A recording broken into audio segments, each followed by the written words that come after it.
Movie की शुरुआत में हमें वंडरलैंड को दिखाया जाता है, जहां पर कुछ एनिमल्स मिलकर उस पार्क को खोलने की तैयारी कर रहे होते हैं। जब वंडरलैंड पार्क को खोला जाता है तो वहां पर घूमने के लिए बहुत सारे लोग आए होते हैं, क्योंकि इस पार्क में अलग अलग झूलों से लेकर देखने के लिए अलग अलग चीज़ें होती हैं,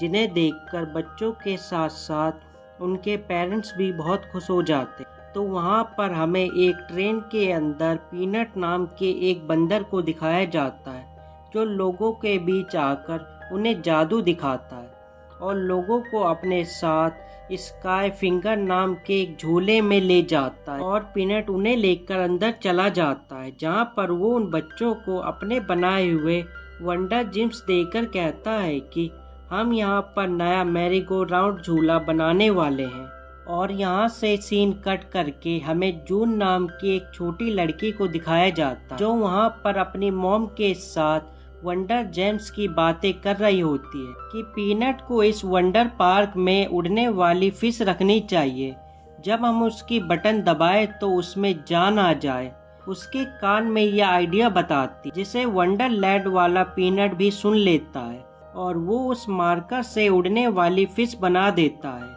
जिसमें बैठकर बच्चे बहुत खुश होते हैं। और दूसरी तरफ हमें जून के मॉम डैड को दिखाया जाता है, जो जून को सुलाकर वहां से चले जाते हैं। तो अगले दिन जून अपने दोस्त बंकी को अपने पास बुलाती है एक नया झूला बनाने के लिए, जिसे देखकर वहां पर और भी बच्चे आ जाते हैं उनकी मदद करने को। तो ये सब मिलकर वहाँ पर एक बड़ा झूला बना लेते हैं। जब जून और बंकी मिलकर उस मैरीगो राउंड झूले को चलाते हैं तो उनकी स्पीड बहुत ज़्यादा होने के कारण वो झूले को तोड़कर सड़क पर आ जाते हैं, जिसमें उनकी जान बड़ी मुश्किलों से बचती है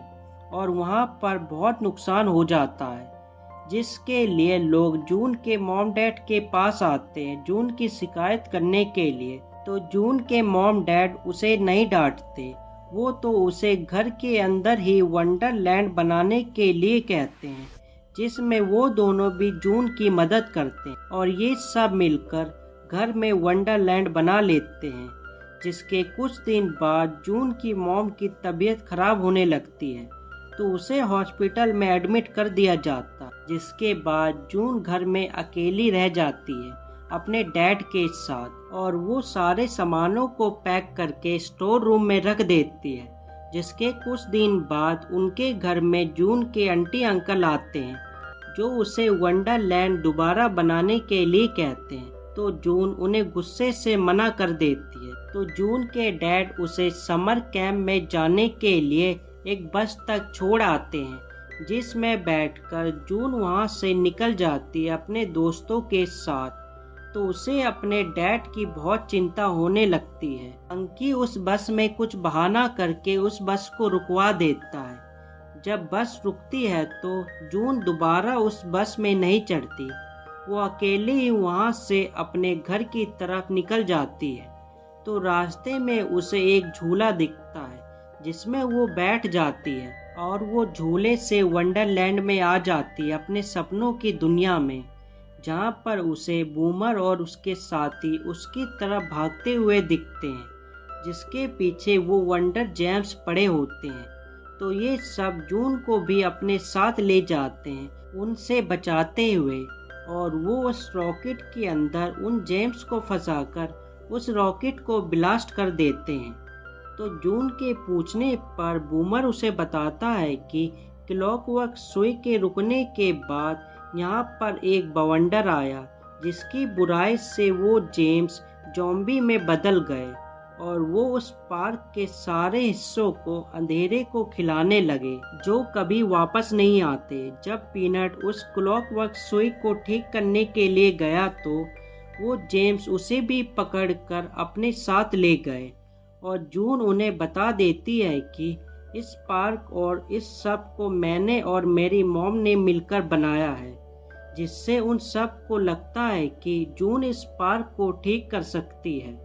पर तभी वहाँ पर जेम्स एक मशीन में बैठकर उनके ऊपर हमला कर देते हैं, जिससे बचकर ये सब अलग अलग भागते हैं। तो जून उन उड़ने वाली फिश को वहाँ से उड़ा देती है, जिससे उस मशीन का ध्यान बट जाता है और ये सब उस मशीन को नीचे गिरा देते हैं, जिसके गिरने के बाद वो सब जून को भी अपने साथ अपने घर में ले जाते हैं, जहाँ पर जून उन्हें कहती है कि मेरी मॉम और मैंने मिलकर इस पार्क को बनाया है और मैं दोबारा से इस पार्क को ठीक कर सकती हूँ, पर तुम्हें मुझे क्लॉकवर्क मशीन तक ले जाना होगा। जिसके बाद ये सब वहाँ पर पहुँच जाते हैं। तो जून उस मैप की मदद से उन गियर्स को चेक करती है, पर उसे कुछ समझ में नहीं आता और उतने में ही उसका मैप उड़ जाता है, जिसको पकड़ने के लिए ये सब उसके पीछे जाते हैं और पीछा करते हुए उस फायरवर्क फॉल तक पहुंच जाते हैं, जहां पर पहले से वो जेम्स टॉयज उनके नीचे की जमीन तोड़ने में लगे होते हैं और ऊपर वो जेम्स उस फायरवर्क को आग लगा देते हैं, जिससे वहां पर हर जगह आग ही आग हो जाती है और वहां की जमीन अपने आप से टूटने लगती है, जहां से बचकर बूमर और उसके साथी दूर चले जाते हैं। पर जून वहीं पर फंस जाती है और वो एक छाते की मदद से वहां से बहते हुए एक दूसरी जगह में पहुंच जाती है, एक गुफा के अंदर, जहां से होते हुए वो एक ऐसी जगह में पहुंचती है जहां पर सारी चीजें हवा में तैर रही होती है और वहीं पर उसे एक घर दिखता है। जब वो उस घर के अंदर जाती है तो वहाँ पर पीनट होता है, जो यहाँ पर काफी समय से छुपा हुआ है। पर तभी वहाँ पर जून का पीछा करते हुए वहाँ पर बहुत सारे जेम्स आ जाते हैं, जिससे बचकर ये दोनों वहाँ से निकलते हैं। पर पीनट जून को बचाने के लिए उसे वहाँ से दूर फेंक देता है और उसे वो जेम्स अपने साथ पकड़कर ले जाते हैं अंधेरे की तरह। तो जून बाहर आकर उन सब को पीनट की मदद करने के लिए कहती है, पर खाई के उस पार जाने का कोई रास्ता नहीं होता।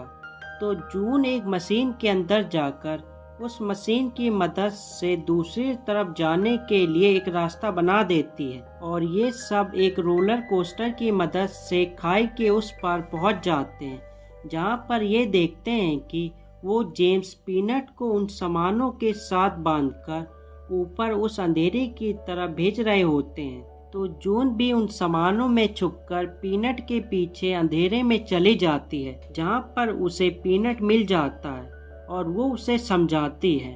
और समझाकर उसे वो मार्कर देकर अपने लिए एक स्ट्रॉ से बनी हुई स्लाइड बनाने के लिए कहती है। तो पीनट उस पेन की मदद से एक स्लाइड बना देता है, जिसमें बैठकर ये दोनों उस अंधेरे से बाहर निकल जाते हैं और अपने साथियों को भी अपने साथ लेते हुए वहाँ से चले जाते हैं। तो जून को भी समझ में आ जाता है कि इस क्लॉकवर्क सुई को कैसे ठीक किया जाए, जिसके बाद पीनट उन क्लॉक्स के ऊपर जून का नाम लिख देता है,